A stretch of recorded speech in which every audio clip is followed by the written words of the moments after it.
Welcome to another episode of Into the Pot, the show where I review different pieces of media, what they meant to me, and how they've added flavor to the stew of my life. Today, we're talking about Lilo and Stitch, the live-action remake from 2025. Now, this is the greatest live-action remake of all time.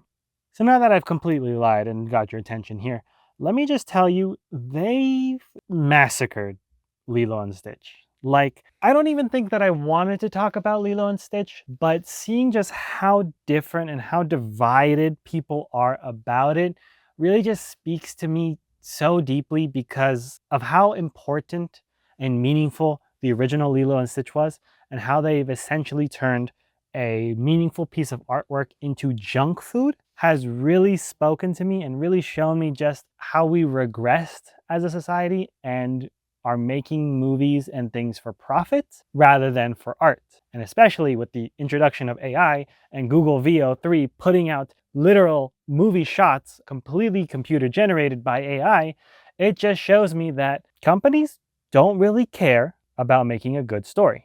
They care about making the most profit. Because when I talk about Lilo and Stitch, I have to give kudos to one aspect of the movie. They did a great job with the CGI version of Stitch. He is very cute.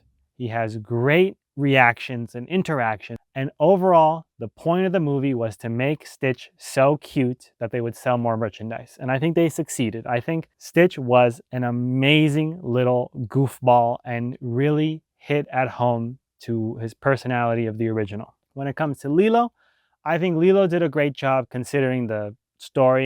I think everything on the Lilo and Stitch front was a great sort of relationship, and it translated itself well into live action. Now, once that's over, let's talk about how they massacred my boy, Jumba. The first time I heard Jumba speak, I wanted to walk out of the theater. That was insane. Why, oh why, was he changed so much from his accent to his motivations to just the character in general? That was insane to me. I cannot believe they made Jumba, this evil scientist, continue to stay evil. Jumba was a rounded character. He had so much to him. Sure, he had evil experiments and stuff, and sure, he was an evil scientist, but that doesn't mean that he was a bad person, because he found Stitch to be his son.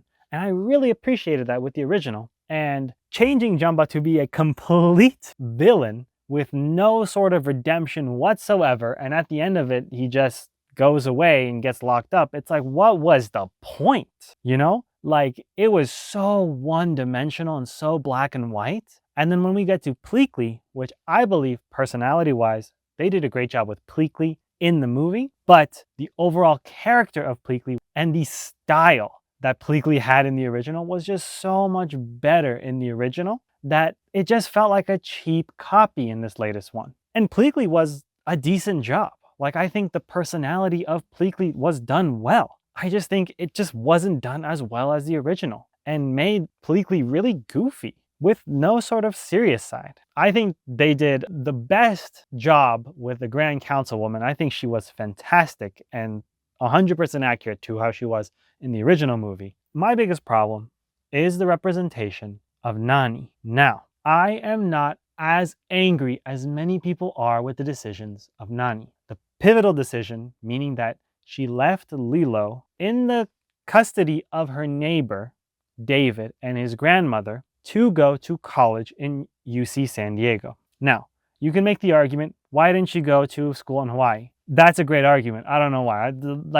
I cannot explain or begin to try to make this any more meaningful. But the fact that Nani chose to go to school and have Lilo encourage her to go pursue her dreams of becoming a marine biologist really spoke to me and meant a lot to me because of the fact of how you need to sacrifice so much to get ahead in this capitalistic society. I think a lot of people are missing the idea that Nani essentially left Lilo to go be a college student on her own. It's not necessarily that. It's the fact that she would not have been able to take care of Lilo without, putting on her own oxygen mask first, bettering her situation first. And that is a direct criticism of capitalism. and not a criticism of families being taken away from each other, because at the end of the day, it takes a community to raise a child, and in the original, she had Jumba and Pleakley there to help raise Lilo,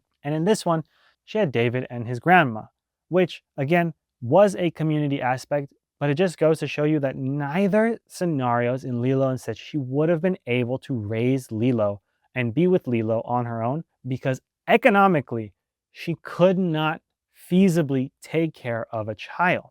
And that just shows you it's not Nani's fault for trying to go to college to better her situation, to be with Lilo and support her. It's a problem with capitalism. And I think that's where a lot of people miss it. And rightfully so. The original has Nani sacrifice part of her life to take care of Lilo. And I understand that. And I empathize with that.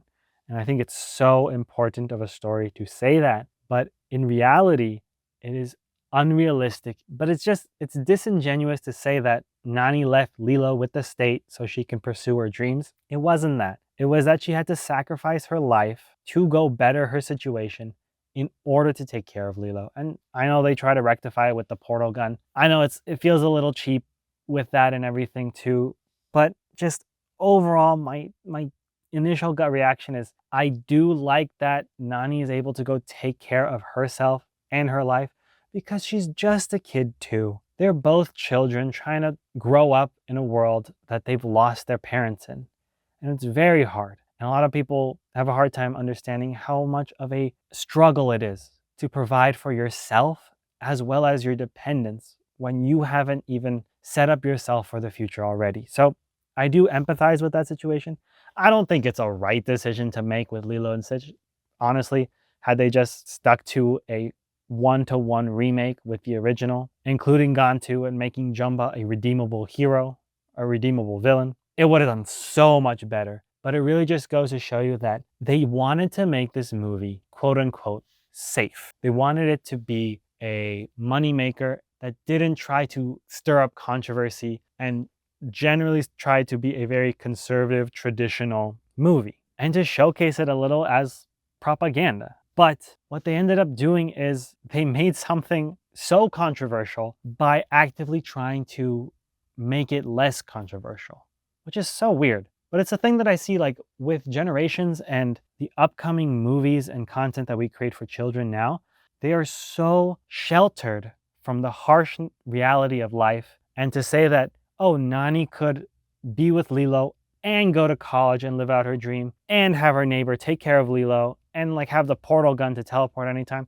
It's such a easy cop out to say, hey, everything works out in the end if you wanted to. And it's like, that is not the case for so many people, especially Native Hawaiians. I think the movie does a very disingenuous representation. And that's why it really meant a lot to me because of how awful and how safe they tried to make the movie. It makes me realize that as a society, we're going down a really dark path when it comes to entertainment and not focusing on what brings art. And what brings art is suffering, is human empathy, emotions, connection. There's so much human content that goes into making a movie or a piece of art that this movie is entirely devoid of. But it is a very good movie for junk food. If you wanted to watch an amazing story with beautiful animation and a heartfelt message at the end, watch the original. So with all that in mind, I would give Lilo and Stitch, the remake, a solid 4 out of 10 if we were looking at it in terms of story and its meaning. But if we were looking at it in terms of entertaining junk food, I'd probably give it a 7.